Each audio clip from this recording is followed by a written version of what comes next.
Oh no.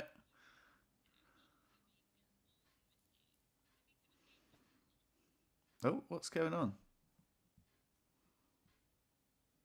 What's going on here?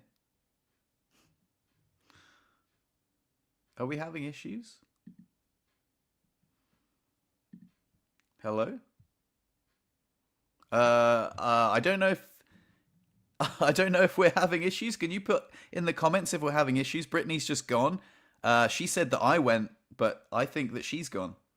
If you can see me, just write a comment. I can see you, Fred, because I'm having issues. I think we're having technical issues. I think just you, Fred. Okay, thanks, Craig. Brittany should come back soon. Oh, I see Fred, not Brit. Did you guys see the first 5 minutes of the podcast? By the way, this is going to sound really weird, but we were talking for 5 minutes, and normally there's like a counter in the corner which says how many people are watching, and it was zero. I think I'm going to message Brittany. Sorry about this, guys. Live TV. Brittany has left the building. Okay. Where are you?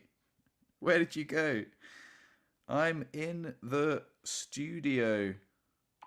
Where are you?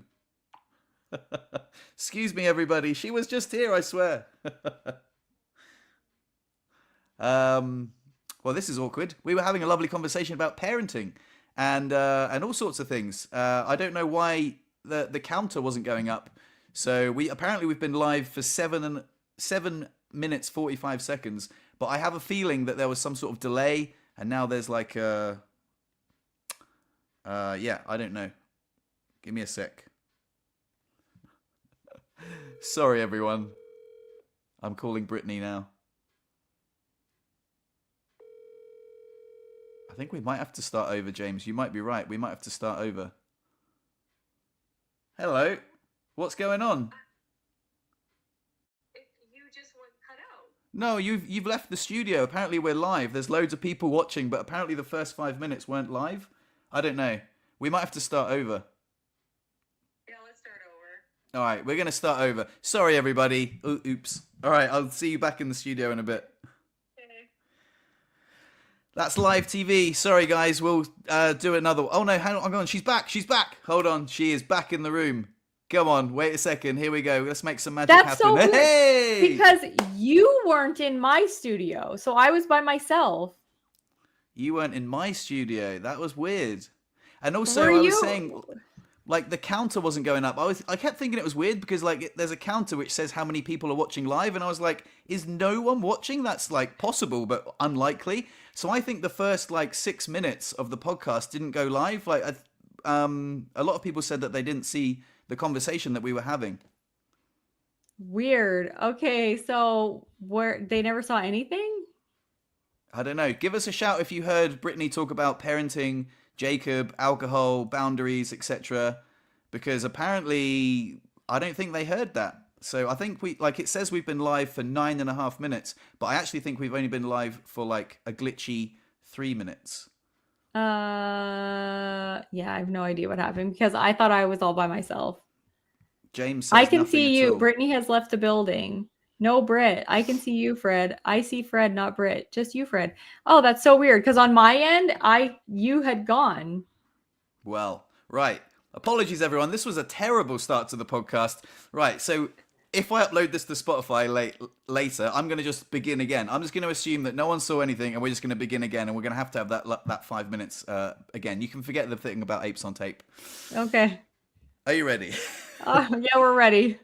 Hello, everybody, and welcome to Wheel Talk, the podcast with a guy in a wheelchair and a girl in a wheelchair. Hello, Brittany, and hello, everybody. Hello, everybody. Happy Monday. Happy Monday. So, this episode is called Parenting, Paralysis, and What They Don't Tell You. And I think I'm having deja vu. But, Brittany, why don't you start with Okay. the parenting issues that you've been going on about? I find them quite fascinating. Jacob's becoming a teenager. There must be a lot of struggles and boundaries being put in place. Tell me about it. again. Okay. So this time I'm not just talking to myself, I guess. So anyway, over the weekend, well, Jacob's 16 and a half. He's in grade 11. He's young for his grade. So he's only got one more year of school left. So he's like in the last stages of like what a teenager would be, I guess, before you become an adult. And he's starting to getting invited to parties. He has his own license. He has his own car. He drives himself places, all that stuff. And so it's interesting navigating the guidance, I guess, that I'm supposed to provide as a parent that's allowing him his own freedoms and responsibilities, while still providing that guidance. But yeah, just navigating him going to parties where I know there's going to be drinking. I don't actually think that there's like drugs or anything there. Like maybe people are smoking pot, but I think that would be like the worst thing. Some of the parties I went to when I was a teenager had a lot worse stuff. So I worry about that kind of thing. But just navigating the choices around alcohol and educating him about what I think about alcohol, that there's a lot of alcoholism in our family, but also allowing him to make mistakes and just feel out what that looks like for his own life, because a lot of his friends are drinking at these parties and stuff. And I don't necessarily know whether I have a problem with the drinking, as long as, people can control their alcohol. They know that they're not supposed to drink and drive. They don't get into a car with people that are drinking, that kind of stuff. So just trying to like educate him about some of the risks you take when you drink alcohol, the things that you shouldn't do if you choose to drink alcohol. And then, like, luckily for me, like 90% of the time he doesn't drink alcohol, but I don't want him to. And it's hard to watch your kids stretch their sort of like wings and do things that they need to do to learn, but also that you're like, no, I don't want you to do that. I don't want him to be a boxer either. And he does Yeah. that. So just So like, go ahead. I was gonna say, do you think one of the things that popped into my mind was, as a boxer and someone who takes his fitness and sport seriously, do you think that influences his decision not to drink alcohol? Yes, hugely, which it's such a catch-22, because for me, as he gets older and the punching gets harder and, people get stronger, the risks associated with boxing get higher. And so I worry about that, but also the positives of him having a routine, having accountability, because he has to go to boxing. He has fights that he has to train for. It really does, I guess, like limit the amount of like stupid things that he can do and still be successful. So, not stupid. I don't want to say stupid, but like Yeah, yeah. unhealthy or things that are less healthy. So staying up late, drinking alcohol, partying, eating shitty food, like those things are not things that he does on a regular basis, because it's just not going to fit in with his goals of being a professional boxer, which, he's 16 and wants to be a professional boxer. And I have all the faith in the world that he can do it if he puts his mind to it and he trains hard enough. Yeah. So yeah, it's keeping him focused, which I think is really good. And a lot of the time, yeah, he's not the designated driver all the time, but sometimes he like drives his friends home who don't have cars. And that kind of stuff. It's just, I'm like, curfews are another thing that are hard for me, because I remember when I was like 14, my curfew was pretty late, like midnight or something like that. And I don't think a curfew, like, I just need to know where you are. Where Yeah, are yeah, yeah. you? When are you going to be home? And if you communicate with me, I don't care when you're coming home. But the thing that's crazy for me, or hard for me as a parent, is that I always want to be awake when he gets home. So Oh, then yeah. I'm staying up late trying to be like, making sure that my phone isn't ringing so that he doesn't need me. So I'm like so paranoid about that stuff. And that's a me thing, not a him thing. Like it's nothing he's doing that's making me necessarily worry. It's just me worrying. So I don't know how to navigate that exactly. But it's just a weird stage, because I always thought it would be harder to parent toddlers and little kids, but it's way harder when they have social lives.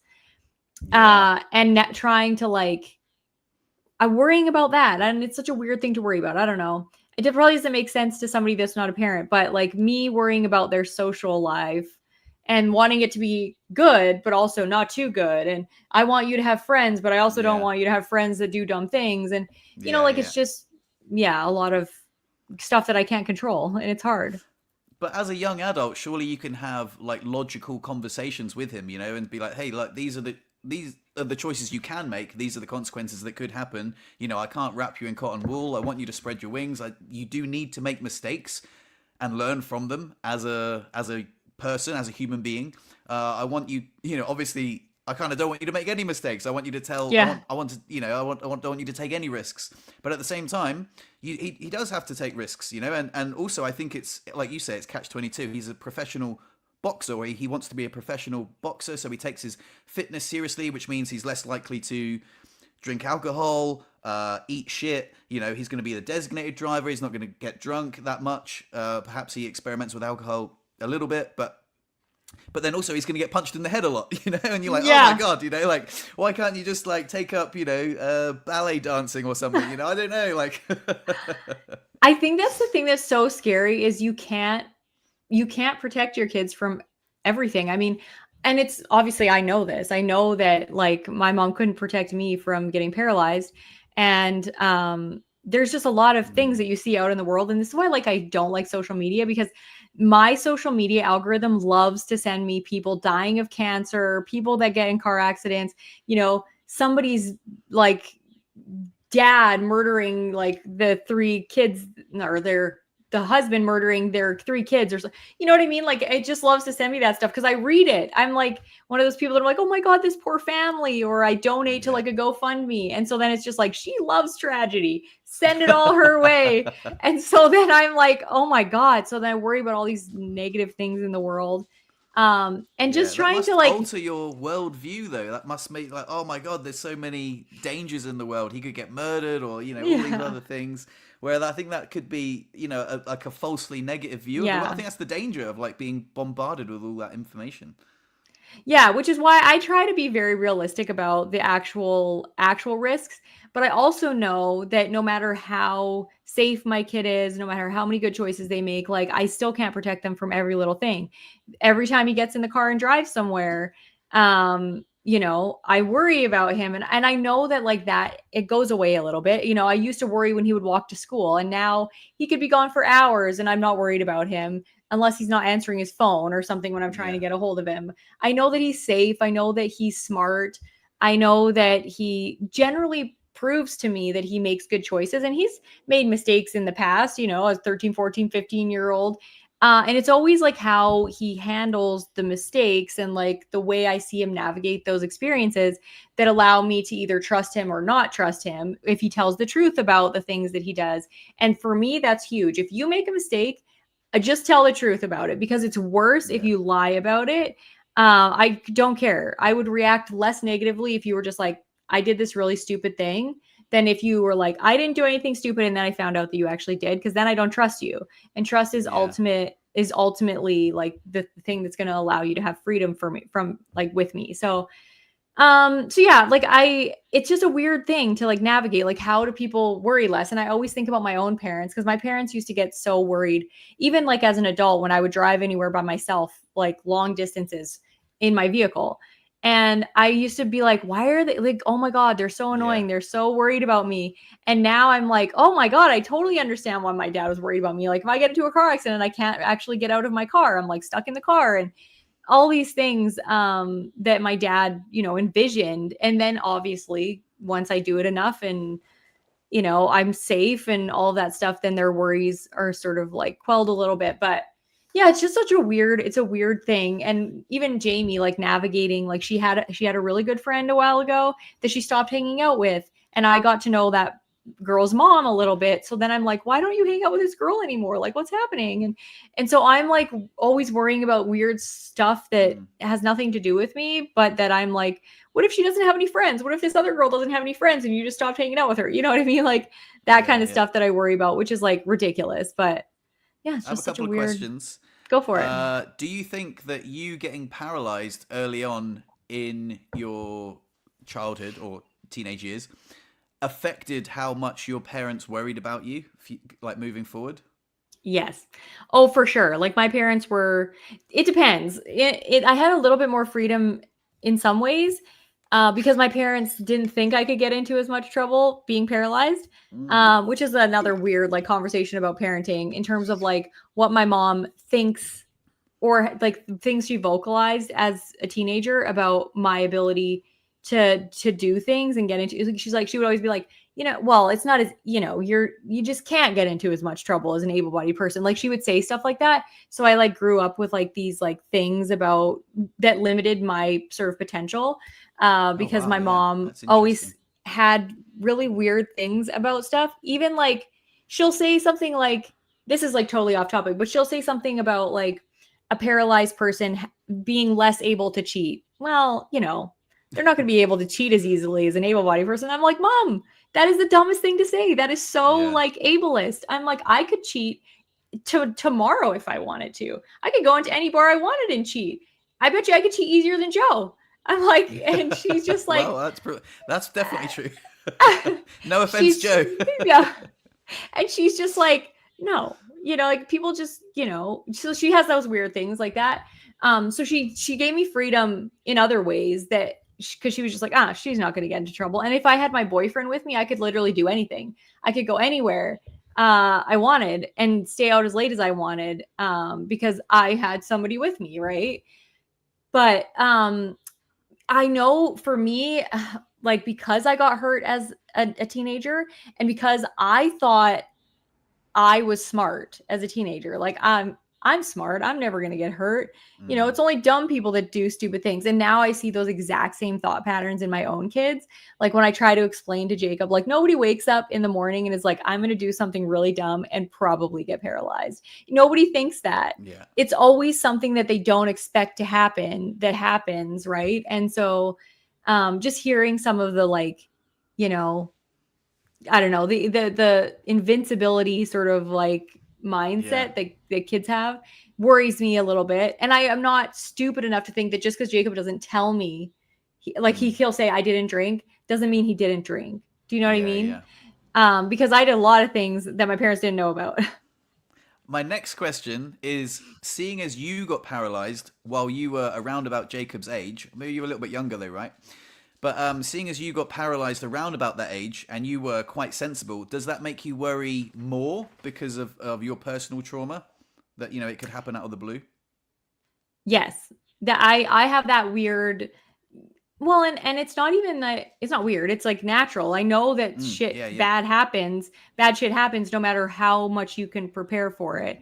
And some stuff is just like freak accidents that you can't even predict no matter how hard you try.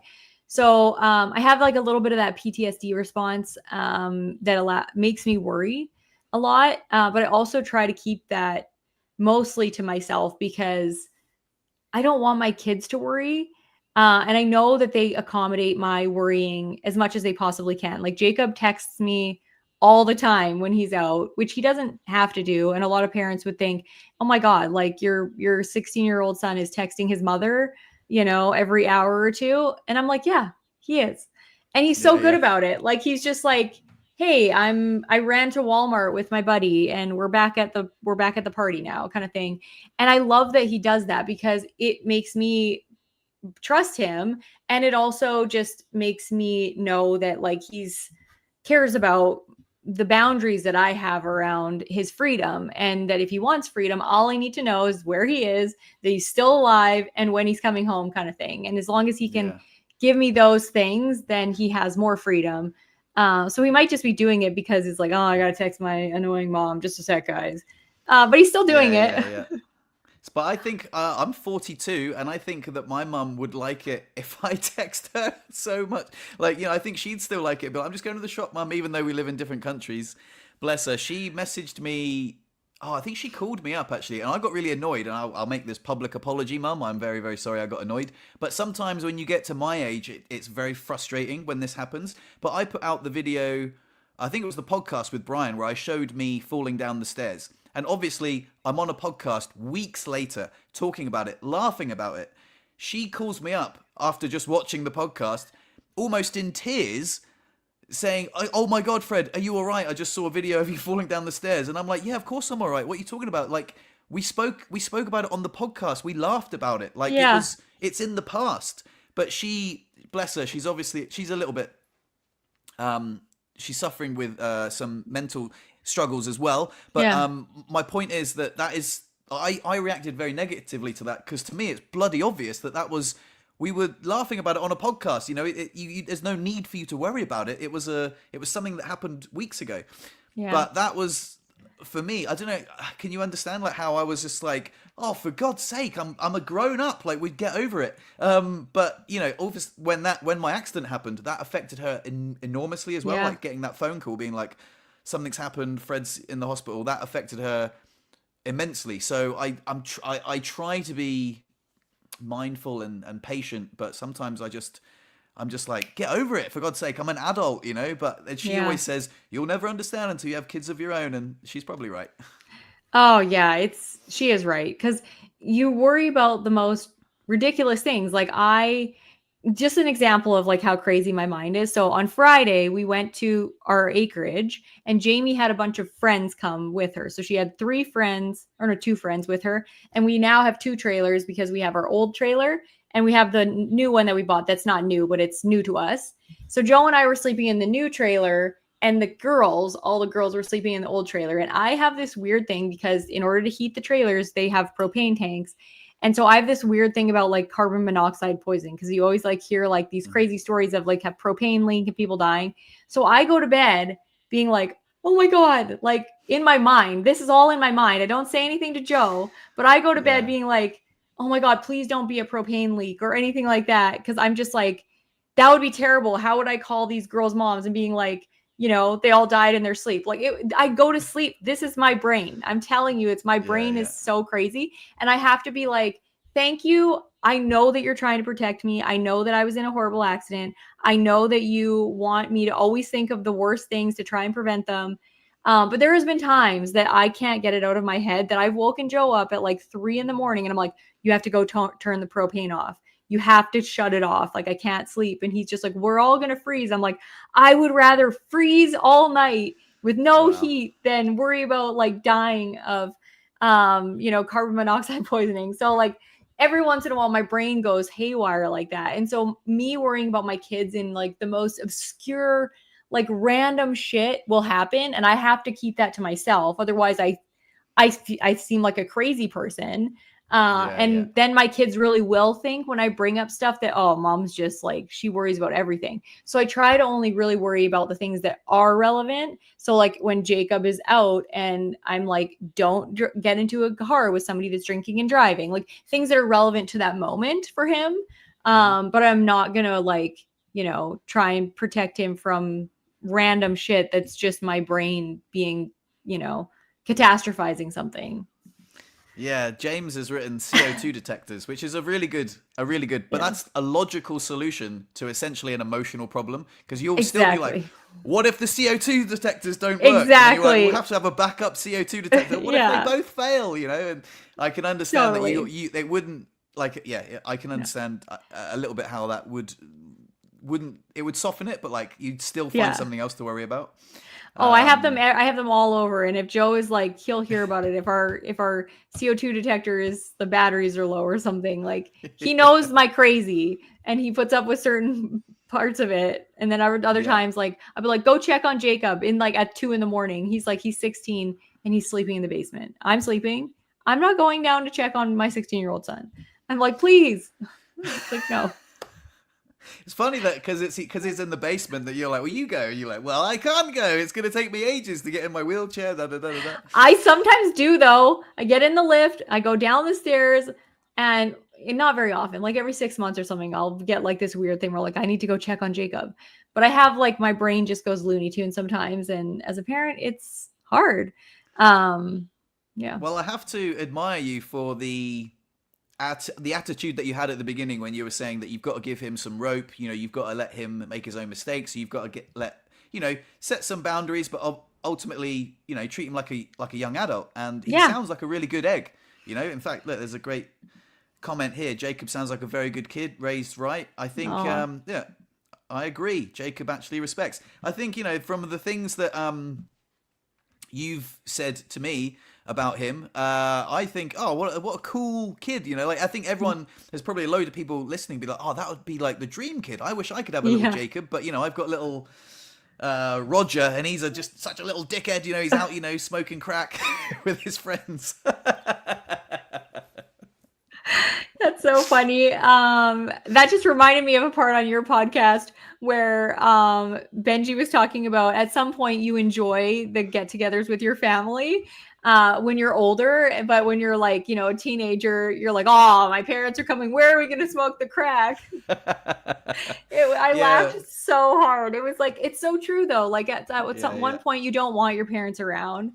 But thankfully my kids are pretty chill about that. Like Jamie has her friends over and they'll be like, she'll be like, Mom, come here. And then I'll like go in there and they'll tell me all about this stuff, like boy stuff or whatever they're talking about, funny stuff. And I'm just like, for now, I am enjoying being able to like drive the kids wherever they need to go. Even Jacob, I'll do whatever. And Joe thinks I'm spoiling them, but I'm like, I only have like Jacob, I have maybe 2 more years at best with him at home. And then Jamie, I have 5 years. And I'm like, I would rather drive her wherever she wants to go and be in the car with her and her friends and get to hear them talking about all their things and get to know her friends than to be that mom that's like, nah, I'm not driving you. You can ride your bike or whatever.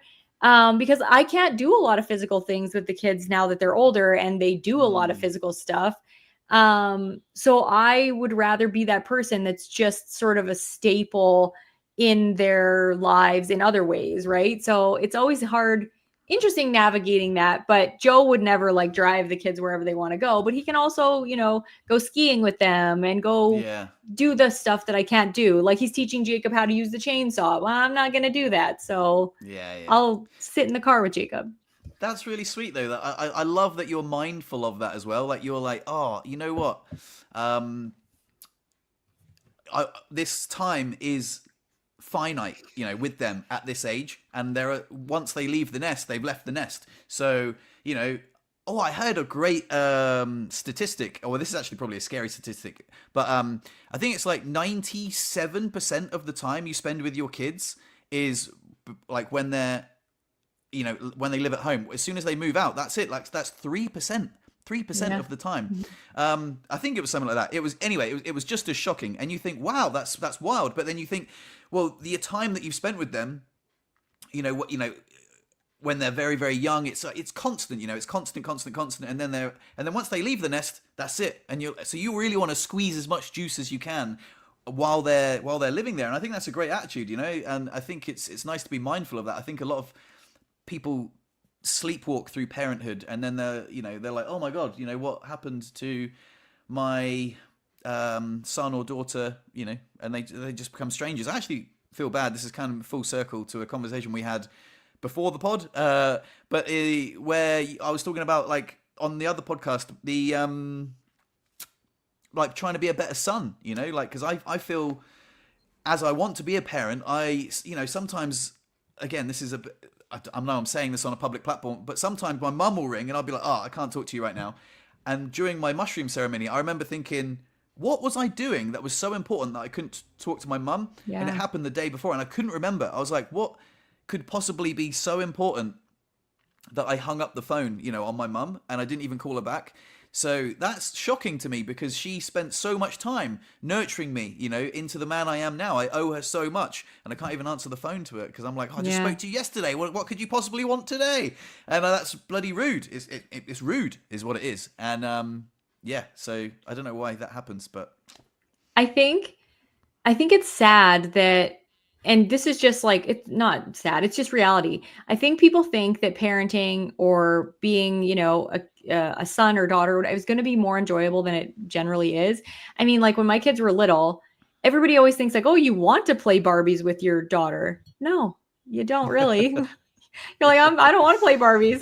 It's, you know, that kind of stuff. It's not fun. Or like playing trucks on the ground and stuff. You actually have to like physically be like, okay, I'm going to do this because it's good for them. And then you do kind of have fun once you start interacting and engaging with that individual.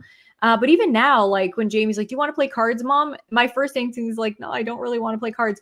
But then once I start playing them, I'm like, oh, this is fun. And I think part of like the thing that's tragic is that our phones are hijacking our attention span. Yeah. I remember when I was a kid, I would love playing cards with my parents and grandparents. And I would like, my friends would phone and be like, hey, do you want to come out? And I'm like, no, we're playing cards. Like I was no way, man, we're having this like super fun game. And now I'm just like, it's so hard to muster up the energy to like play a game of cards. It's so ridiculous. And as especially parenting teenagers, like sometimes we'll just be like sitting there all on our phones. And I hate that we're doing that, but it's like, how do you get out of that? I don't know, it's just like dynamic. Like, how do you get out of it? And so you actually physically have to be like, okay, go grab a deck of cards and be like, hey, do you want to play cards, or do you want to go for a bike ride? Or, and it's almost like, that's why I like doing this stuff, like driving the kids around and all of that stuff, because even though I'm on the periphery, it's a way to engage and hear the conversations and not engage them. Because if, especially as teenagers, if you like try and engage it, they're like, like, no, I don't want to. But if you're just on the periphery and engaging with the conversations that they're already having with their friends, then it seems kind of like more approachable. But yeah, I'm not sure how to like enjoy each other better, because I think we don't appreciate each other enough until we don't have the person, or the relationship or whatever, and then we miss it and we wish we had engaged better and more meaningfully. So on that subject, because you were talking about like parties and alcohol, how do you, or this is a two-part question, are you scared of the fact that even as adults we can't really control the compulsive use of our phones? Are you scared that the malleable brain of youngsters and phone use is quite a sort of novelty? And are you scared of that? And also, how do you regulate that, which I would say would be almost as dangerous as alcohol? That sort of, again, that attention stealing device. You don't want to raise a little zombie, and how do you set a good example when it's like, because I sometimes think like the dog might think he worships that thing. He looks at it so much, and think if I have a kid, I want to set a good example, but I can't stay off my bloody phone. You know what I mean? Like, so my question is, does that scare you, and how do you set a good example and boundaries without being too pushy? It does scare me. It definitely does scare me. And the way I set boundaries is like trying to set a good example. So I've so many times deleted social media off my phone, which I did again because I put it back on my phone and I was an asshole and couldn't like do 3 hours scrolling on something. And I'm like, nah, this is stupid. So I am very vocal to my kids about my inability to regulate my own time management when I have social media, like scrolling apps, like TikTok, that kind of stuff. So I talk like openly about my struggle with it. So I hope they understand that even as an adult, it's hard. And then I have control of their phones. So I have like parental controls on my kids' phones. And until my kids pay for their own cell phones, if Jacob is 19 and still I'm paying for a cell phone, I'm sorry, I'm going to have parental controls on it. It's my phone. Nice. Nice. When Jamie gets like, if she's out of control, I literally go on there and I'm like, boop, I turn that app off and she can't use it. So, and then I have like things where can you do that for me as well? I know, that's what I said. I was like, I'm gonna set up my own phone as a parenting app on my own parenting app. Like, it was just so dumb that I was thinking that way. But yeah, so Jacob's pretty good because he doesn't actually go on his phone that much. Like, he'll play video games with his buddies, but he's on a headset talking to somebody, interacting with a human being. And I don't think it's as dangerous because they're like, they're doing missions and things like that. So he'll play video games maybe an hour a day, maybe on his phone an hour a day. And then he's like working out, doing homework, all the other things for the rest of the time. And Jamie, she can get into a big funk. So as soon as I turn it off though, she's coloring in her coloring book. She's doing art. She's like making things and she's going to the basketball court and stuff. So it's totally dependent on how much leeway I give her. And she's at the age now, she's only 12. So she doesn't really have the self-regulation skills at this point. And I keep testing it to see whether she's going to be able to self-regulate and have the time management skills necessary to, limit her own phone use. But at this point, it's hard for her because unless she's doing stuff, unless she has something like, oh, I have badminton practice or I'm going to my friends, her default is to be on her phone. And the more she's on her phone, the harder it is for me to get her to do her chores and all that stuff. So I made her sign a contract a while ago and write about her own phone use and her boundaries around phone use and what she's going to do, like what chores she has to do and all that stuff. Cause she was just like I had to remind her to do her chores. And I was just like, you're 12. I don't have to tell you what chores you need to do in the morning before you go to school. So that kind of stuff we've done. But parental controls on phones is awesome. Yeah, something I've spoken about extensively, but I struggle a lot. I'm unemployed, and I guess the gift. This is going to sound like such a wanky thing to say, but the gift and the curse of being financially comfortable.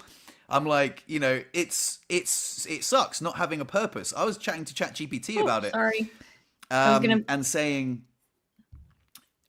what a first world problem, and it was saying like, no, not at all. Like it is a problem. Like not having drive and purpose and goals and just getting sucked into YouTube is a problem. Like you don't minimalize it, but I'm like, oh yeah, but I feel like it's a problem that I could self discipline my way out of, but it's a wildly addictive algorithm. It's a compulsive addiction, and now I'm living with Chris. She provides a mirror, and like I said to you in the last podcast, I'm always here. She's like, you're always here. I can't, like you're always on your phone. You're always looking at a screen, whether it's, sometimes you're practicing a magic trick, sometimes you're video editing, but sometimes you're just like scrolling and it's hard to watch that, it's an unattractive quality. And I'm like, I know, like I can't. And I wish I had parental controls, like some sort of, just to stop it. Cause I've put controls on, but when you're the guy who can just turn them off, you just turn them off. Cause it's like, so that's why I physically delete them. And I struggle so much with this because social media is absolutely a way to engage with people that I want to help. So there's a lot of people with disabilities who are struggling and using social media as distraction and comfort and all of the things that, I used to do. Well, I didn't do that when I was a teenager because there was no social media really, but like I would find distraction and comfort in whatever I could possibly find it in so that I didn't have to focus on my disability or bettering myself or doing the hard things.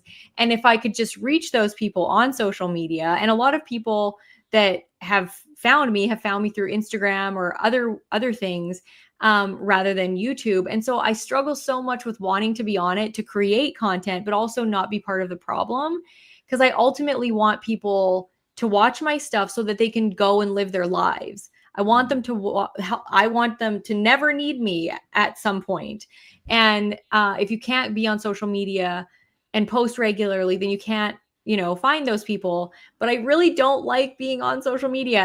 And I love engaging with the audience, like in this kind of format where I can sit and talk and engage, but I don't like answering comments, just hundreds and hundreds of comments on YouTube. Like I just get overwhelmed. And, the simple ones where I could just say thanks or great or whatever. I want to engage with the people who are asking genuine questions, who genuinely need my help. And I love that other people comment too, but it's a lot of energy. So the thought of adding 3 more social platforms like TikTok and Facebook and Instagram to that just to me seems like overwhelming. And then when I go on there to do something productive, I inevitably get swept into like a scrolling thing where then I'm just like watching shit that doesn't matter. And so I just don't know how to balance that. I don't know how to balance the good with the bad. It's literally like trying to like balance food, like have a healthy relationship with food where you can eat junk food sometimes, but it's not going to go crazy. And I just don't know how that for me right now is a real struggle because I'm stuck in a like loop of procrastination.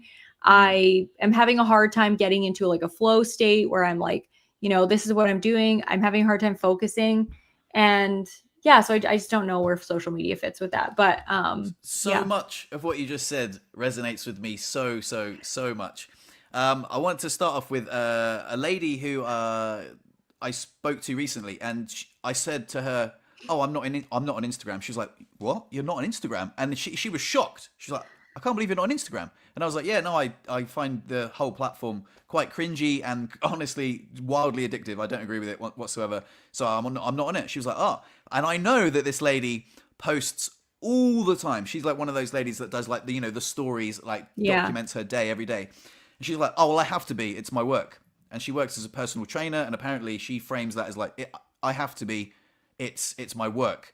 So I'm like, oh, okay, well, I don't know how much work you get from Instagram. I don't, I'm not here to say, but like, I know that if you think that it's your job to be on Instagram, then you're gonna be on Instagram a lot. She saw my artwork, which you can't actually see right now, but it said, it's the sunlight over screen light. Oh, love one. that. And she was like, "Oh my god, I love this. I need this in my house." So I can tell because she resonates with that artwork that she probably uses Instagram or she struggles with screen time addiction. But her framing it in the head that she has to do this because of it's her work is dangerous, and I completely understand why you don't want to introduce another, you don't want to introduce those things and be like, "Oh, I'm creating content," and then you just end up scrolling. And the other thing that you said was about procrastination. Like, I've just released my video today about my third video of the travel vlog, and it took me ages, but not like to edit. It took me ages to start the edit. Last time we were on the podcast, I was like, "Oh, I spent like 15 hours editing this video," and I built it up in my head of like, "Oh my god, it's such a mammoth task. How do I even begin to edit all this footage?" And also when you said about getting into a creative flow state, I'm waiting for this creative flow state to appear. And yesterday I had such a wild roller coaster of a day. I was in such a slump in the morning. I felt so low, so utterly low energy, low mood, and I didn't know where it came from. I was just in a slump. And then I went to the pool, I had some caffeine, and I had a swim, and I came back and I had a gummy. And I swear, I know, in my latest video, my girlfriend, she was like, "Mate, you talk about gummies all the time. People are going to think we were absolute stoners." And I'm like, for some reason, that gets me out of my funk, and it kind of rearranges my head into, and then all of a sudden, flow state is exactly what I was in. I was like, "I'm going to edit my video." Boom. And I was like, and I was like flying through the footage, and I was putting it all together. And I was in the flow state. So much so that when Chris came home, I was like, "Oh, my love, I feel really bad, but I really feel bad saying this, but I'm in a creative flow state. Can you just go in the bedroom because I'm like recording voiceovers, and if you're in here, like it's just like I'm just aware that you're here, and I can't, And she was like, "Oh, okay." She was actually really annoyed, but when I showed her the video, she was like, "Oh, I can understand now that you were in a flow state," and but it's anyway. So all of that spew was just to say I really resonate with everything you said. I don't like being on social platforms, and getting into a flow state is sometimes very, very hard, especially if you don't have, or like I don't want to rely on gummies and like cannabis edibles to get into that flow state, but it seems to be a reliable entry. So I enjoy that, but then how do you regulate that? You can't do it all the time, or can you do it all the time? I don't know. So I'll let you react to that. Oh, I don't know. I did want to say that you are an amateur at procrastination, because I went to Disneyland before you even went to Madrid, and you've done 3 videos since then, and I haven't even edited my one video about Disneyland, mostly because I didn't take enough freaking content. So now I'm like patching together content from like other content creators that, it's like you're allowed to use 30 seconds of anything. So I'm patching together content of rides so that people can have like the first person perspective. So I'm like going and finding different footage that actually helps tell the story of what I'm trying to tell in Disneyland. So that terrible idea, don't ever go somewhere and plan to do a video on something you don't actually film anything for. So that's mostly been like the procrastination part of it, because I know the story I want to tell, I just don't have the footage to tell it. So I'm like, it's annoying. But anyway, it's really hard for me sometimes because I don't actually enjoy editing all that much. I edit as like a means to an end. And it's just, I much prefer to just like teach people how to do something videos, but I also like vlogging because it's the real life stuff of being in a wheelchair. And like, if nobody ever sees that you do things like go on holiday or, go on a date or go grocery shopping or do whatever, you have to somehow vlog about those types of experiences. But it's such a pain in the friggin' ass when you're in a wheelchair and it's hard to put the camera somewhere and it's just so hard. So yeah, figuring out like ways to do that easier would probably help me with the flow state. Planning my video so I have a shot list would help me. But yeah, it's just a weird thing. I want to like put this comment up just for 1 sec because where did it go? James, I'm taking a little bit of offense to this. There's a difference between creating content and creating content that matters. The latter doesn't take that much time. Okay, well, I'm gonna send you all my footage, James, from one of my vlogs, and then we'll talk about whether it's like creating stuff that matters. James is a great guy, by the way. He has I think he might have meant the opposite. Like, I think creating content that matters. I think he might have. I'm giving him the benefit of the doubt here. Like, creating nonsense content doesn't take much time, but creating content that matters does take time. I think, I don't know. I'm assuming that's what he meant. I'm not sure. The way I took it was that creating content that matters shouldn't take that much time. But I'm like, it takes a lot of time to create content that matters, especially if it's like well-researched stuff that, like, yeah. Anyway, I know. We'll give him a chance to redeem himself in the comments. Yeah, he's a great guy. So I know him personally. I'm sure he didn't mean to be, facetious or say that like the content I'm creating is not valuable or that I shouldn't be spending so much time on it, because that's not true at all. He's great. James says, Britt, don't expect perfection. We don't expect that much from you or expect that from you. Nobody expects perfection from me. I can barely spit out words. So people still watch. It is such an interesting thing being, I know. I have like a point, I'm at point A and I want to be at point like Z, and I just don't know how to get from here to there in a I don't know, organized way or something. But it definitely doesn't help that I have a weird thing about social media.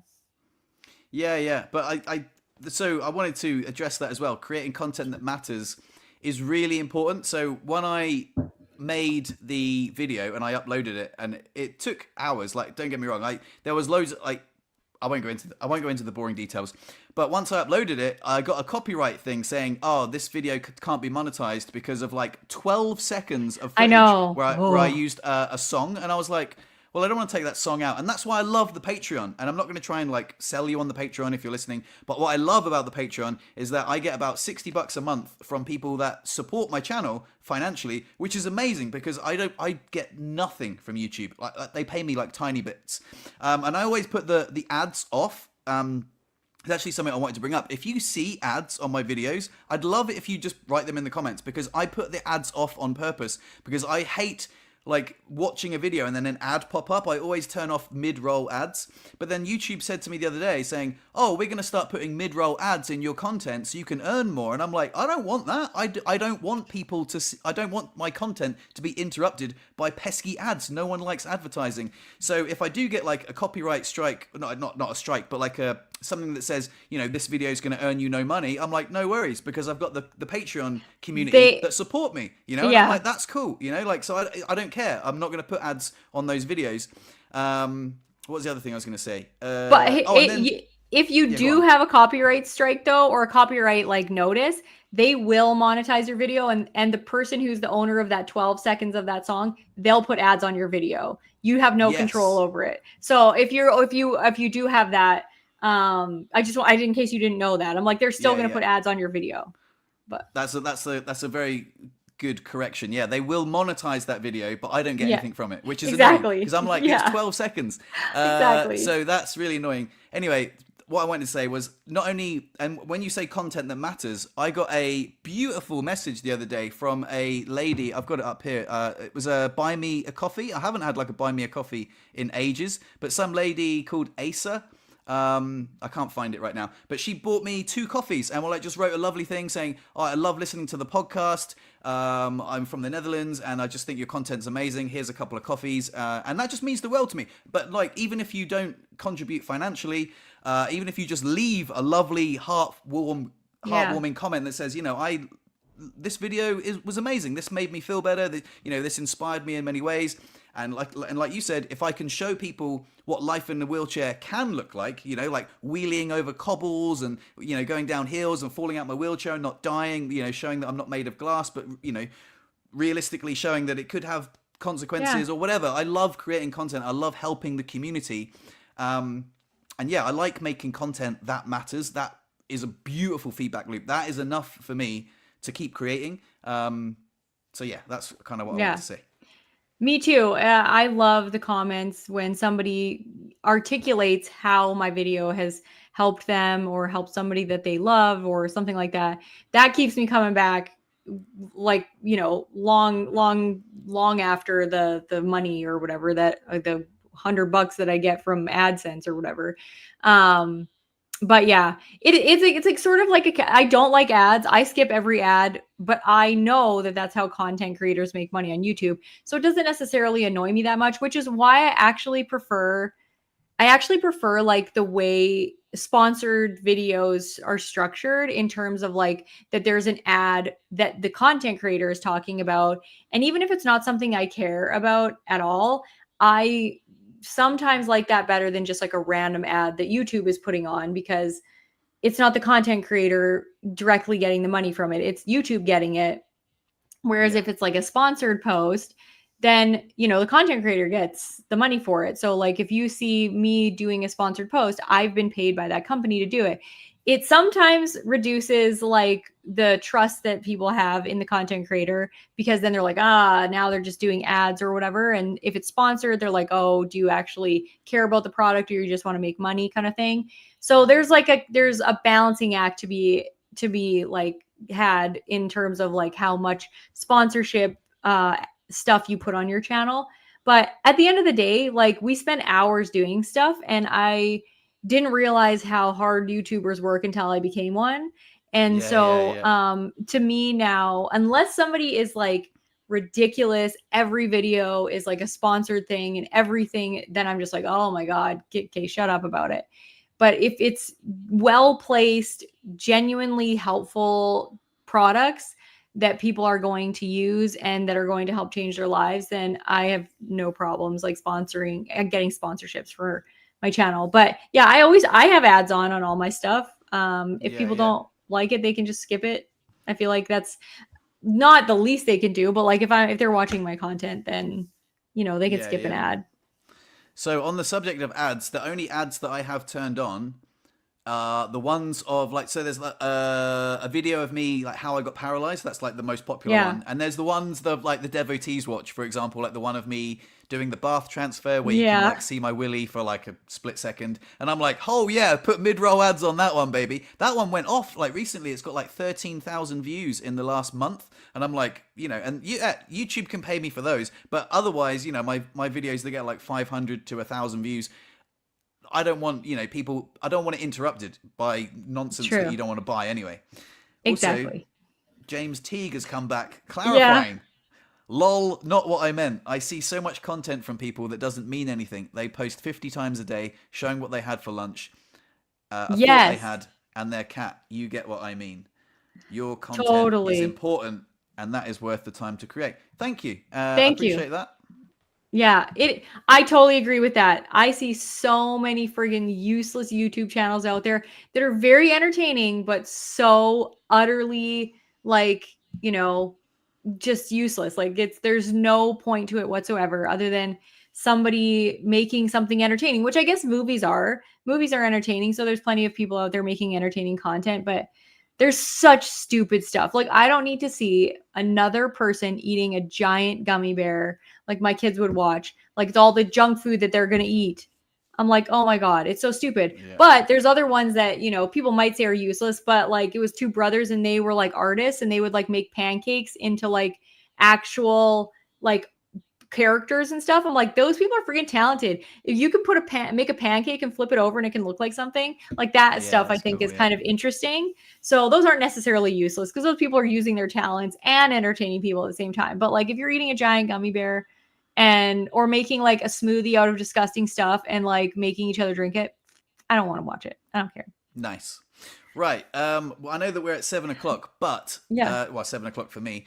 But I know that there was like an issue at the beginning, so we can go a little bit longer if that's okay with you. Sure. I just wanted we're going to bounce into the rehab thing that you wanted to talk about. Oh, I also wanted to give a nudge. If you're watching and you have any questions that you want to ask us, drop them in the comments and we'll get to them at the end.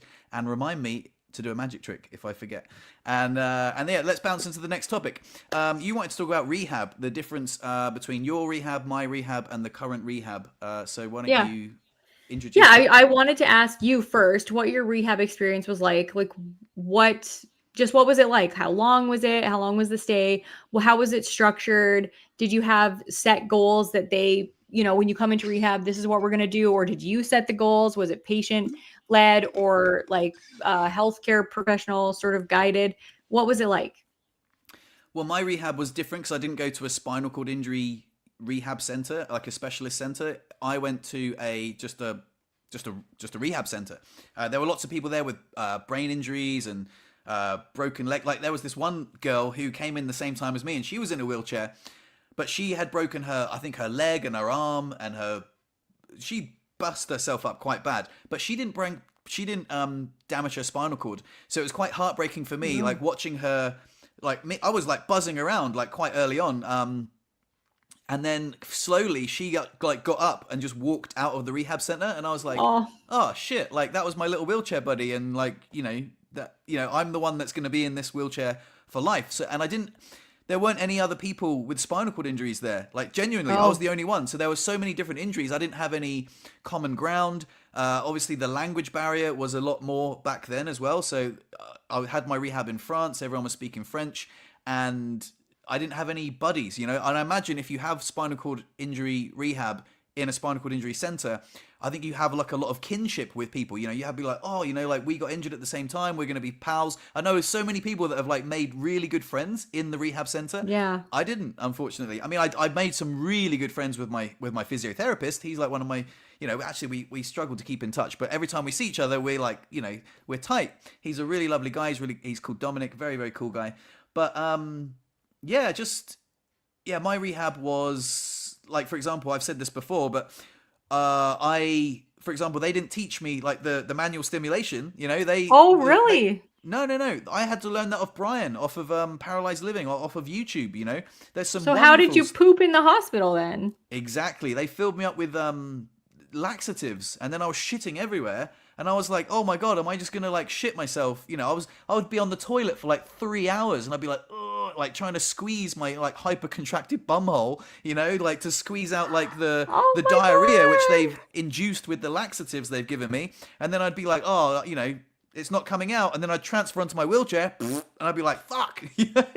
So, and then all of a sudden, someone on YouTube was like, stick your finger up your bum, do this. And I was like, oh, can I have some gloves and some lube? And they were like, what do you want that for? And I'm like, well, I want to, try a bit of this.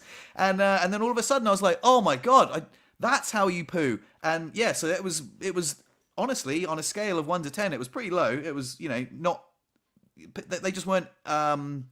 They just didn't know. Yeah, they not weren't knowledgeable. educated. Wow. So how long were you there? I was there so I was like there, like inpatient, like, like staying in the hospital or like rehab center for, I can't remember, like maybe 4 weeks. And then I discharged myself because I wanted to go sit skiing, because I was wild back then, and I was just like, no, I want to go sit skiing, even though it was like right after my surgery, and they were like, you shouldn't do that. I was like, I want to live my life, I want to see what's possible. And then I went back as like like an outpatient, like what they call it, hôpital de jour.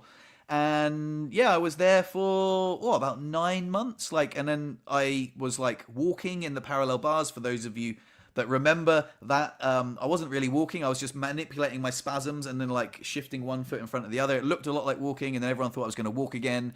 And then I got a load of cheerleaders that were like, yeah, he's going to walk again. And I genuinely believed that as well. And then when it didn't happen, I fell into like a huge depressive slump, because I'm like, oh no, I'm just going to be the wheelchair guy. And then I learned to love myself and, embrace the wheelchair life. Wow, that is crazy that they didn't have basic knowledge of spinal cord injury management, like at the rehab hospital that you went to, like how to manage bowel and bladder and all that stuff. That is bizarre. Okay, so my rehab experience was a little bit similar, because I was in a children's ward or whatever that wasn't specialized for spinal cord injury. They did have knowledge of that kind of stuff in terms of spinal cord injury management, but I wasn't with any other people in wheelchairs. Similar experience. There was a girl in there that broke her back, but wasn't paralyzed. So she walked home, and it was kind of like sad for me. And my attitude in rehab was not great. So even though I was there for 3 months, I learned very little, because my mom was helping me do a lot of stuff, which I've talked about a lot on my channel. But the way rehab is normally structured here is that, and for years, it was a minimum of 6 months in rehab for a quadriplegic and a minimum of 3 months in rehab for a paraplegic.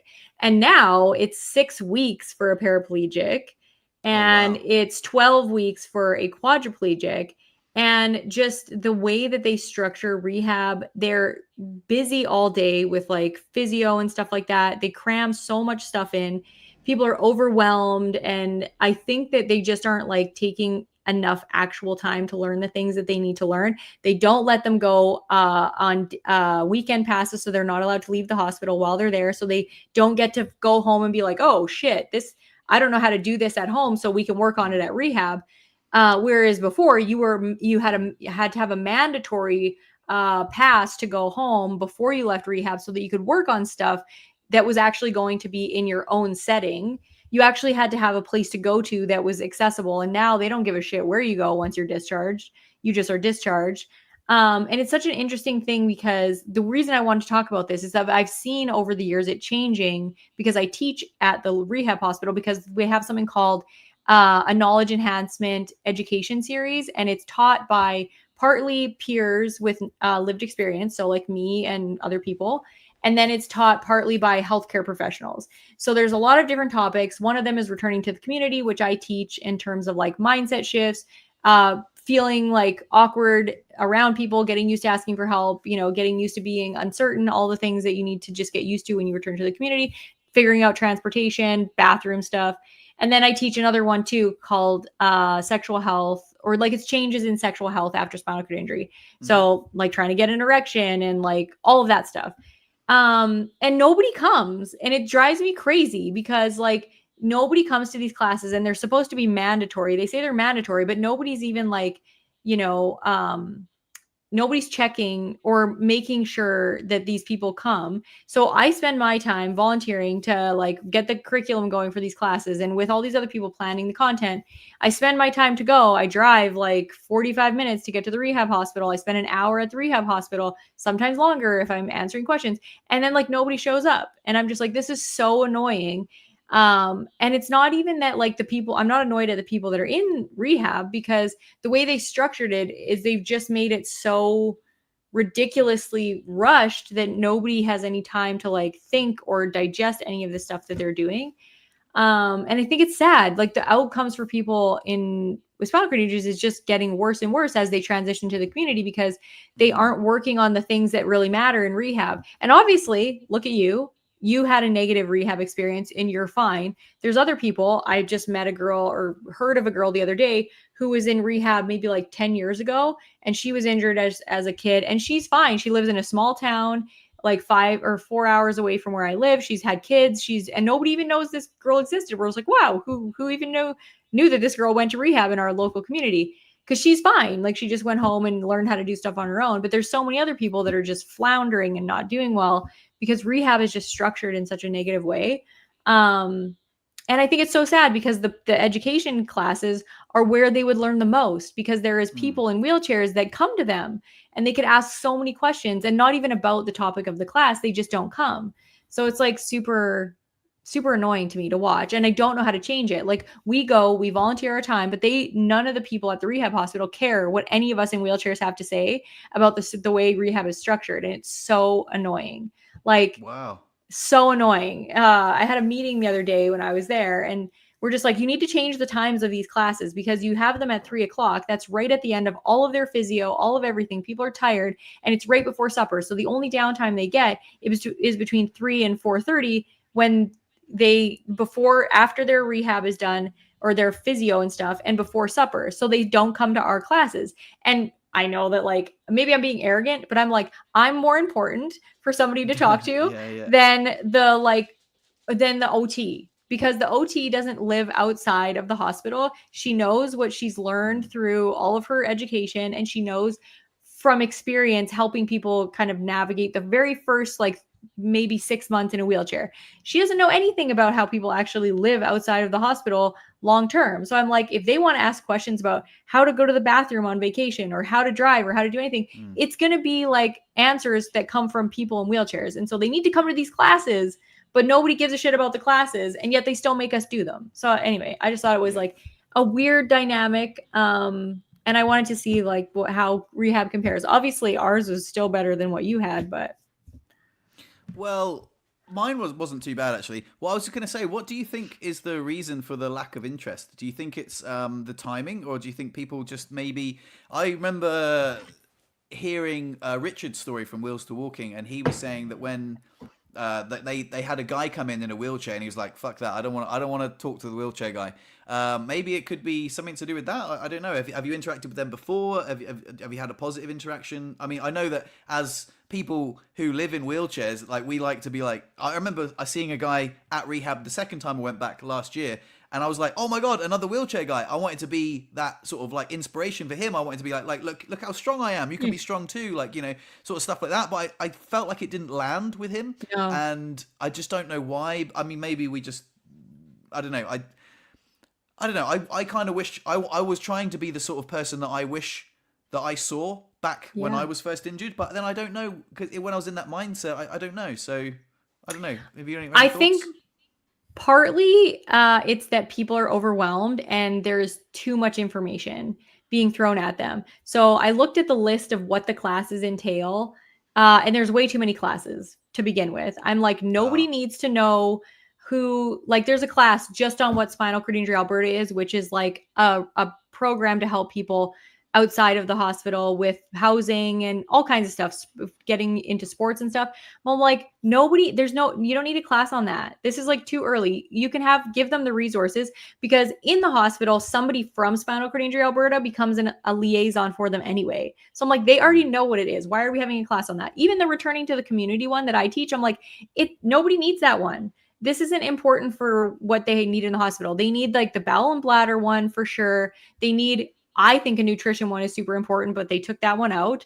I'm like, there's certain things that are like basics of like foundational information for when you have a spinal cord injury that needs to happen. And they've put too many classes in there just for whatever reason, I don't know. And then they put them at a weird time when people are just extremely tired. I personally think when I was in the hospital, there used to be information nights, and they were in the evening after supper. And they had community members come, and they had people in the actual inpatient unit. And it was just really awesome because there was usually about 20 people there. Some of them were people with lived experience from the community. One was the person giving the presentation, and then there was all the people in the hospital. So then you connected with people who were there and talked, and it was like just very low key. There was some pizza provided and all that stuff, but they took all that stuff out during COVID, and they just haven't really implemented it again. So like trying to like figure out how to get the approachability of these classes to feel more, I don't know, comfortable. And I think, yeah, like it's just, you just don't want to overwhelm people, because not everybody's ready for the information. Like you could tell somebody all about sports and they're like, I can't even, wheel down the hall without shitting my pants yet. So I'm sorry if that doesn't, I don't care about that. So yeah, I don't know. It's just go ahead. Do you think that maybe like a virtual thing like this would be handier? Like, for example, I know this is going to sound like we're, blowing smoke up our ass, but like, what if you said like, we do a Q&A podcast every week. If you tune in or like submit a question, you'll get two people from different backgrounds and different ages and different injuries to give you advice on things. Like you could tailor the question. Like we try and do that anyway.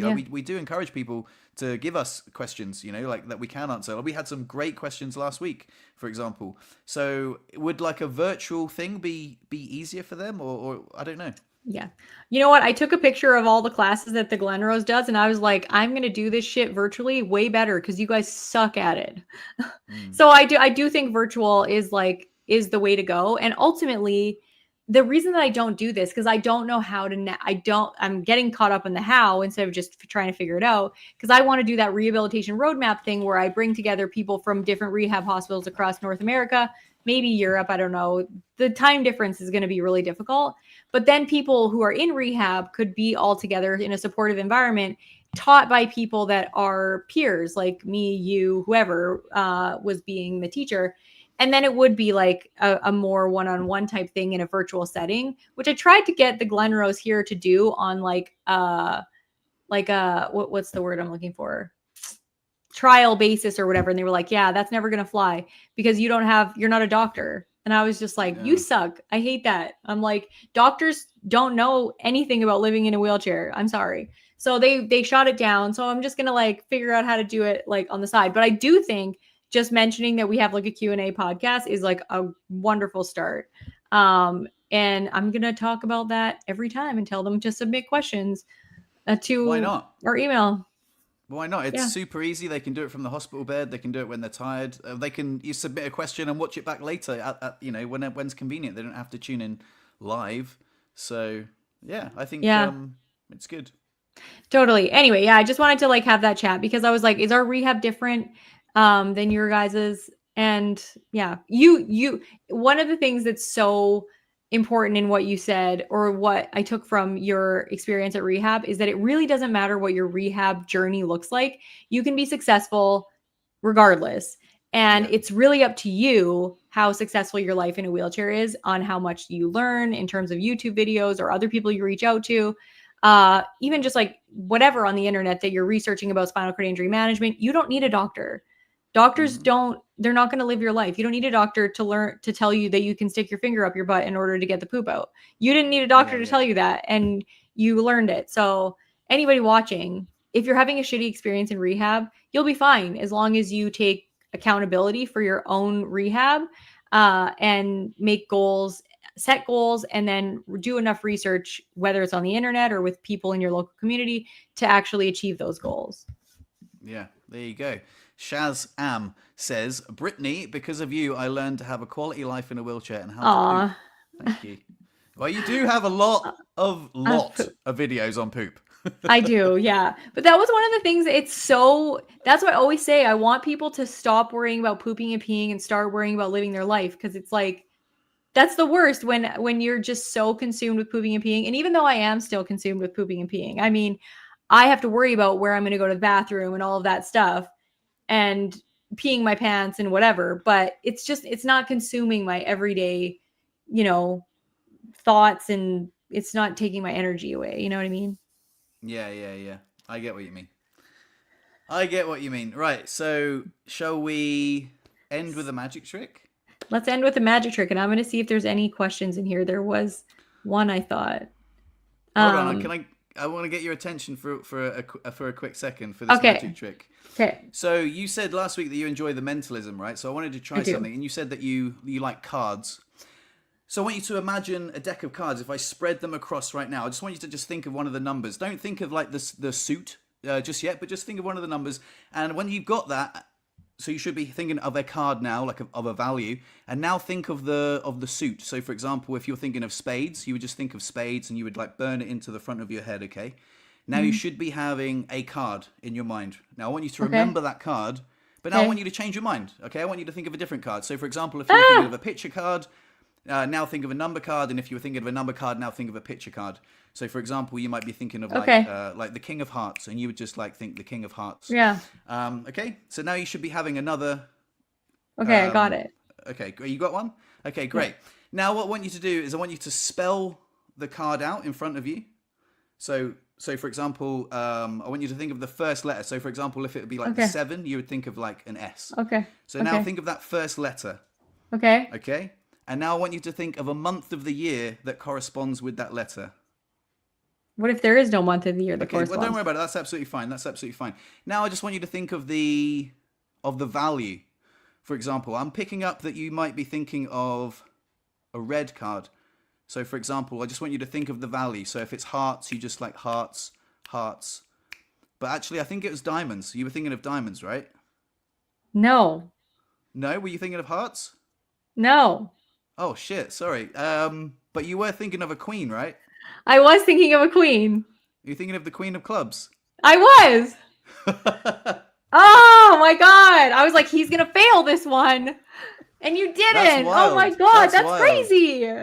That's why I said it's not like part of a month. Although when you said it has to correspond, then I thought maybe the 12th month, because queens are 12 generally. But what was the first card you were thinking of? It was the 3 of hearts. The 3 of hearts. Yeah. The 3 of hearts. Yeah. So this is gonna blow your mind. Look, check this out. The 3 of hearts. Look, down here, I have a pack of cards. Okay. If you fucking have that, I'm gonna lose my mind. Okay, look. So look, right. There's one card in the pack that's turned over. Okay. Look, check this out. God. No fucking way! How? That's not possible! I don't get it. It's not possible. I changed the card in my mind like 40 times. That's how is that possible? I changed it like a bunch of times. And then I was like, oh my God. I don't get it. I don't get the mentalism stuff. It doesn't make any sense.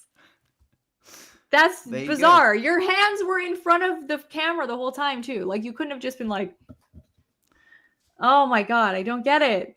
That stuff is amazing. That stuff is so fun. That's awesome. I don't know how you did that. I don't know how you did that because I changed the card from like a queen of hearts in my mind, the first card, to like a 7 of spades. And then I changed it to the 3 of hearts. I changed it 3 times. Wow. That's so cool. There you go. There you go. That was awesome. I loved that one. That's a very good one. Is that your favorite one so far? Yeah, that's my favorite one so far. The mentalism ones are crazy. So this was my favorite one so far though. Oh, amazing. That's brilliant. That was awesome. Thank you. I love that. Marco says only legends know that Queen is 12. Everybody knows that Queen is 12. No, not a lot of people know that Queen is 12. So that's really What? Good. Yeah. Oh, I don't know. That's me playing Clock with my grandma when I was a kid. Does anybody know Clock? Like the solitaire game Clock? No. But I was actually quite nervous performing that trick, and I'm so glad that it went well. I thought you were gonna fail when you with the first like little bit there. That was interesting. Somebody had a question up here about something. Oh my God, there's some very interesting some like spicy comments in here, but people ended up talking about. From Mark, I think Marco was talking about. Yes. No, where is it? It was like a SSU something. I did have this nice comment from Amit, and he says that he shares. He's a physical therapist and he works daily with spinal cord injuries. I was curious regarding your story. It's amazing that you share it. And then he said also, you're an inspiration. Thank you very much. And I think he said also that he shares stuff with his spinal cord injury patients. And I think if you do, that would be great because I think I do have a lot of helpful videos.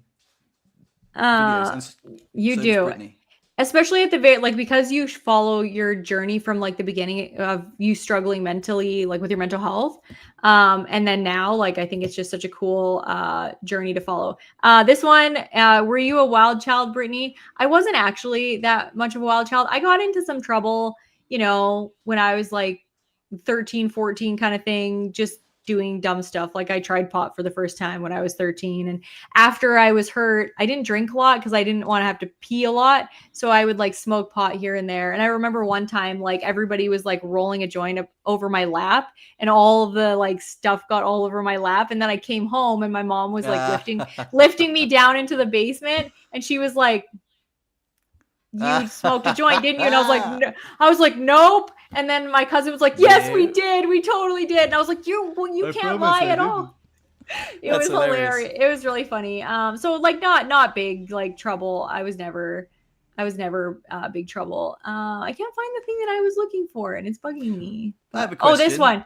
Do you like SNUS, Fred? Oh, snooze. Yeah. Oh, snooze. I was like, what? So snooze is the thing that you put in your lip, and it's like nicotine. It releases nicotine. So I think I said on the podcast once before that we had those. Oh, I remember telling you because someone had found them when they were cleaning, and you were like, never put stuff in your mouth that people have found. It could be laced with heroin or something. Yeah, exactly. Yeah, so I put that in my mouth, and I think it was in my mouth for less than 10 seconds, and I got the biggest nicotine buzz ever. My feet started pounding with pins and needles, and I felt so sick. I had to go lay down. So yeah, no, I don't use snooze. But on the subject, I've started doing something. My mum is not going to like this one bit, but I've started doing something every now and then on a Friday night. So I play poker on Friday nights, and my friends vape. And the vape pen tastes so nice. Like it's like sometimes it's mint, sometimes it's cola, and then you get like a lovely little nicotine buzz, like a mild nicotine buzz, like mild pins and needles in the feet, and it's not unpleasant. And I'm like, I am 42 years old. I am way too old to start vaping. But when I'm like, on a Friday night, I'm like, Ooh, mate, you can really tell why this is so addictive. It tastes amazing, it doesn't smell bad, and you get the nicotine rush. And, Yeah. that's not entirely unpleasant. So, yeah, dangerous. Vaping is dangerous. Yeah, don't vape. I don't understand stuff like that because, well, I've never smoked, so I don't know what a nicotine buzz feels like or anything. So to me, I'm just like, for nicotine, because I'm like, you're not getting high, but I'm like, so you're just spending money to poison your lungs? Like, I just don't get it. Well, nicotine's actually like a bit of a stimulant. It's also a bit of a cognitive enhancer. Like some people, Really? like it gives Oh, me a bit of a head rush. But yeah, some people like I know that some scientists use the what do you call it, the patch, like the oh, nicotine patch, like when yeah. they're studying. Do you Sorry, need to get Jacob's that? Jacob's calling me, and normally my kids don't call me when they're Oh, at school, so I better answer this real time mother stuff. go on, get on it. Live TV, everybody. What's Ah, he got to say? hang on, now I missed the call. Better call Oh him back dear. and see what's going on. Ah, We've been talking about you, Jacob. Are your ears burning, young man? I don't know how to answer this. I Hang have a on. really good question He for you, called but me 2 probably times in a row. Hello? Hello? Are you okay? You just called me twice in a row, so I'm on my YouTube live. It should be important. Okay, are you okay though?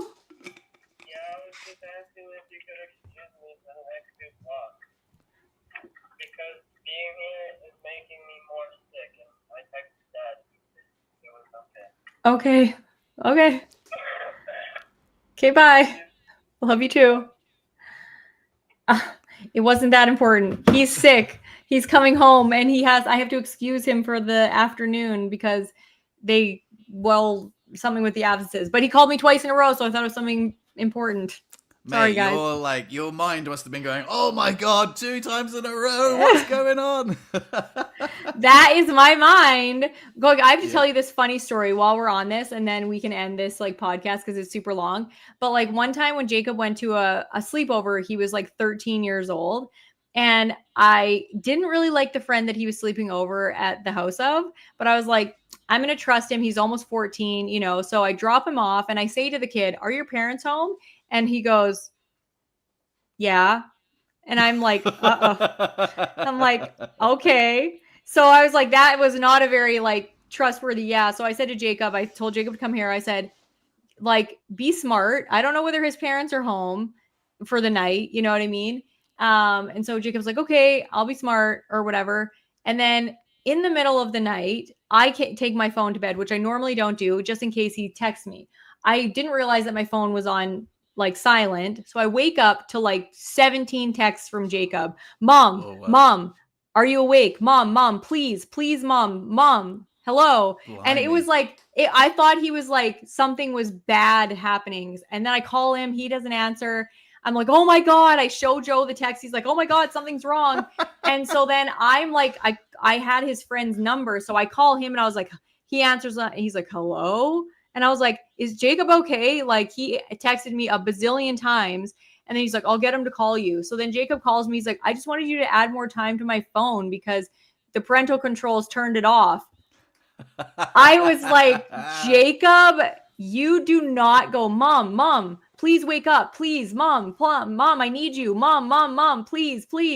I was like, this whole 17 texts of like, please, mom, I need you made me think you were dying. I'm like, not a good reason to wake me up in the middle of the night with a text so that you can have more time on your phone. Oh, That's it was the hilarious. worst. So that's like That's hilarious. parenting in a nutshell. That was terrible. I'll do one more anecdote, and then I've got a good question to ask before we bounce. I know this has been a bit of a long one, but Yeah. I did some skydiving in Australia, and I said this was like when I was like 26 or something, and I said to my mum, "Oh, I'm going to go skydiving tomorrow. It will be great." And then I didn't call her for a week, and she was going mental. She was like looking Oh up my God. skydiving accidents in Australia, and then I called her and I was like, "Hey," and she was like, "Oh my God, I'm so worried about you. Like, what the hell? You said you were going skydiving and then you didn't call me for a week. And I'm like, well, yeah, I mean, it was fun. Like, I did it twice. And she was like, you did it twice. I was like, yeah, it's fine. It's safe, you know? And anyway, yeah, so that was me That being. would have been ridiculous. Like as a kid, I mean, are you silly? And I am like the opposite because I worry about everybody. So I call, like if I'm going somewhere, I called you. I'm like, I'm on the way. It's going to take me about 3.5 hours. So if I don't call you in 3.5 hours, you know something's wrong. And then I, get there and I'm like, I'm here. And then, I'm so bad like that because I don't want anybody to worry about me. But oh my God, that would have. Not calling your mom for a week, dude. I mean, seriously, that's some bad stuff. It didn't occur to me. It wasn't like I was trying to worry her. I was like, yeah, people go skydiving all the time. The guy who did, who I was strapped to, it was a tandem skydive. He'd done it 1,000 times or something. I'm like, yeah, it's fine. A funny story. One of my friends, who's now passed away from breast cancer, rest her soul. I thought you was going to say from skydiving. she got paralyzed skydiving because her chute didn't open at all. She hit the ground going like however fast you would be going when you're skydiving and your chute doesn't open. Terminal velocity. Yeah. Terminal velocity, and she hit her and got paralyzed. Yeah. So it happens. I do have one more question that it popped up earlier. I don't know if it's that relevant, but it's going back to Jacob. Jacob should listen to this, by the way. He's a good egg. I think he'll like it. Maybe it'll be a little peek into your mind about how your mind works and about parenting and stuff. Hi, Jacob. Anyway, what the thing I was going to say, and again, this is you don't have to answer if you don't want to, but when it comes to like drinking alcohol or like you call it smoking pot or like any sort of like cannabis use, what would you? As a parent, what would you think was like worse? Would they be level playing field, or would there be one that you prefer over the other? You know what? I know people that are chronic users of both and have really big troubles in their life in their own way. So I don't think any substance is worse or better than the other. I think it's your ability to regulate that substance and how it affects you when you use it. So some people can drink alcohol totally fine. Like I don't have a problem regulating my alcohol consumption. I can drink 1 drink, 2 drinks, 3 drinks. If I start to get like a little too, I'll stop drinking. I just don't like the way any substance makes me feel. And I don't like the feeling of loss of control. But I know other people who can drink 1 alcoholic drink and there is no like the tap doesn't turn off after that. Like it's just like woohoo, and then they get stupid. And I know people who are the same with pot. Like we have some friends that they literally smoke pot, like they smoke cigarettes. Like I'm not joking, 25 joints a day. And I'm like, is it necessary kind of thing? So I don't think either is worse. I always just say like how it affects you. I just don't want Jacob to do either chronically, which he doesn't. Like he tried a gummy once, but this was like probably like when he was like 14 or something. Like he was like, I tried a gummy and it was terrible. And I was like, okay. So he was like, I'm not doing that again. And and he's tried alcohol a couple of times and just like, meh. And he like came home the other weekend from like a get together with friends. And the minute he walked in the door, he's like, drunk people are annoying. And I was like, they are. He was like, yeah, I baked cookies with one of the other girls there because everybody was hungry. So I was like, oh, good. So I think it's I don't think either is worse. Very diplomatic answer. Yeah, I think obviously chronic alcoholism and abuse of any substance is bad. But personally, I mean, I think you know where I stand. I don't drink alcohol, and I find drunk people annoying. But I love cannabis edibles. They give me a lot of clarity, and they just, I'm just a huge fan. If I had to choose one that was more poisonous, like more harmful to the body overall, by far alcohol. And I know people watching this don't want to believe that. Like some people might not want to believe that, but alcohol is,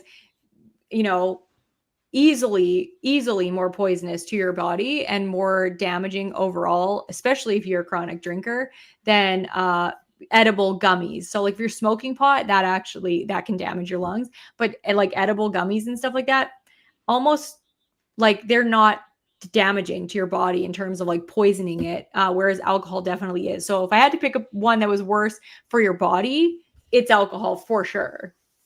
There you go, Jacob. You got the green light, mate. Go ahead. Get on those Gummies. cannabis edible. Yeah, exactly. Just gummies. Oh, this has been that's funny. fun. This has Yeah. been fun. This has been wonderful. Right. Anything else you want to say before we go?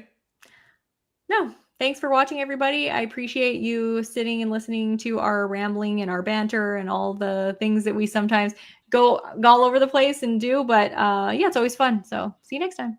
Excellent. I'm so glad that magic trick went well as well. It I was like, so really good. stoked. That was a good. Excellent.